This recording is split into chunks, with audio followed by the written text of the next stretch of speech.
Okay, welcome back to members of 121 Community Church in Grapevine, Texas, and our brand new study in Maximus the Confessor and his Ambigua, which was his major work.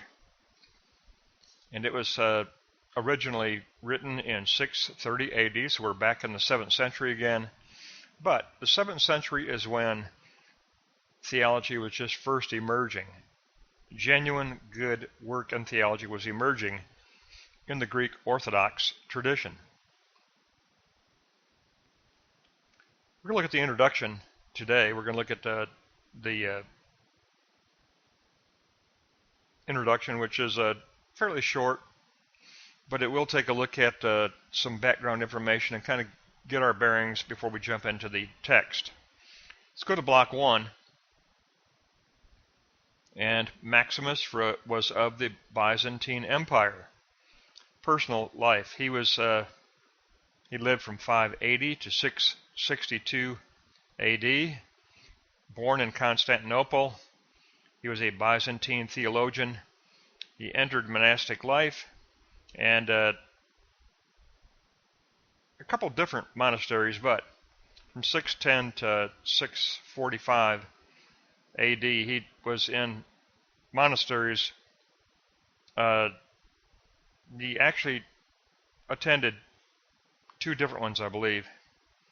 Now, his persecution and his death, when he criticized the imperial government, he was tortured and sent into exile, and he died in a prison near the Black Sea.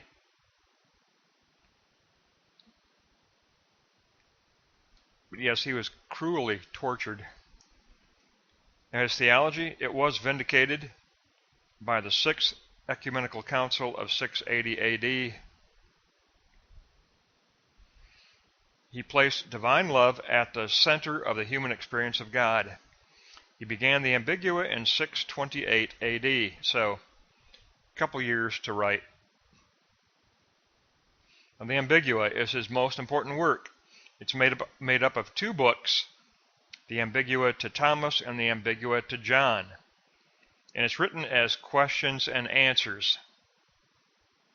It's an elucidation of the passages in the writings of Gregory of Nazianzus. And Gregory of Nazianzus was a 4th century church father who it had been agreed upon that he more or less set the standard for the Orthodox faith. So there were many commentaries dedicated to Gregory of Nazianzus, and he was formally declared the theologian. So extremely important figure, and the Ambigua seeks to clarify the theology of Gregory of Nazianzus. Let's go to block 2 and take a look at the Ambigua. Now, the Ambigua to John, that was the earlier book. And it was a result of conversations with John of Vii-Xviii of Asia Minor, who was his spiritual leader in the first monastery that he went to. So, Maximus, his theology evolved through dialogue. John of Vii-Xviii wrote to Maximus after he had left the monastery and asked him to write out his position and commentary on Gregory the theologian. So it was requested by his former spiritual leader. Gregory the theologian, who is Gregory of Nazianzus, he led the church at Constantinople. He lived from 330 to 390 AD. He was a champion of Orthodox theology, the champion of Orthodox theology, and called the theologian. Orthodox theology. At the Council of Chalcedon in 451 AD, Gregory of Nazianzus was declared formally to be the theologian. And this is basically, the Ambigua is a commentary on Gregory of Nazianzus. Gregory of Nazianzus. The theologian. His writings became a standard for school instruction.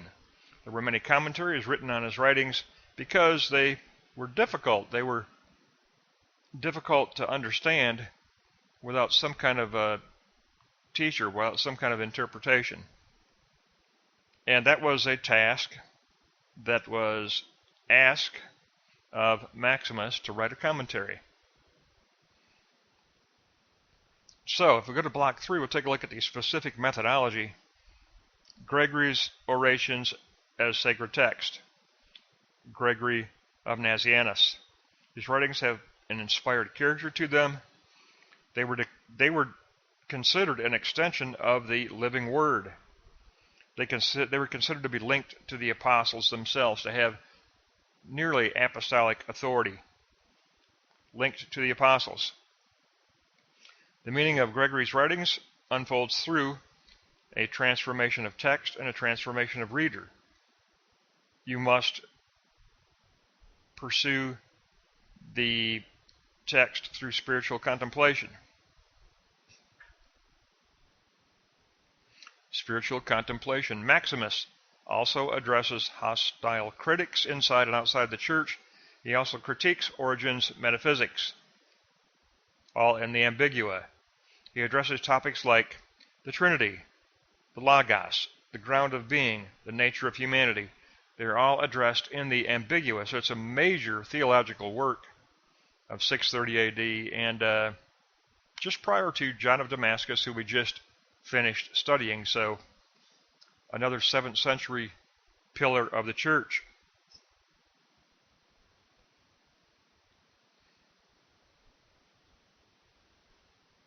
Now, under the ground of being, unified, all of his teaching was unified under the doctrine of theosis. Maximus was one of the first and a key pillar of the church that taught theosis, or divinization, reunification with the Father, the desire to assimilate into the Godhead, to be contained within the Creator. Humanity is in motion toward the natural goal of theosis. Now, the Ambigua to Thomas. The Ambigua to Thomas,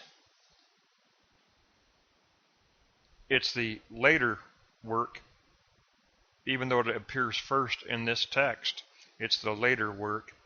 It addresses the energia of Christ, the actualization of Christ in the world as the person of the incarnate Word. So it addresses the incarnate work of Jesus Christ, the incarnate work of Christ in God's kingdom,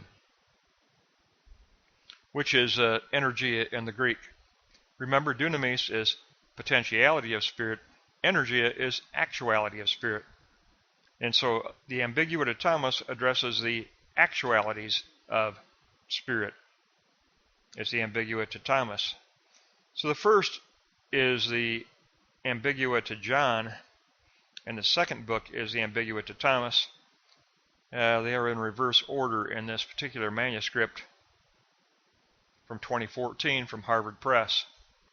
A very good manuscript. We're very fortunate to have it. We're fortunate that Harvard Press did produce this book.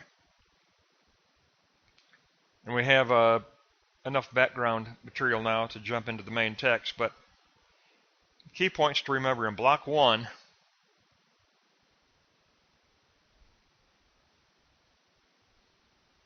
First of all, we need to understand that his theology was vindicated by the 6th Ecumenical Council. And the Ambigua was made up of 2 books, Ambigua to Thomas, Ambigua to John. And it did function as a commentary. It functioned as a commentary on the writings of Gregory of Nazianzus, who was considered a foundational pillar of Orthodox faith. Now in block 2, we're kind of centering around Constantinople because Gregory of Nazianzus, he led the church at Constantinople, the Eastern capital.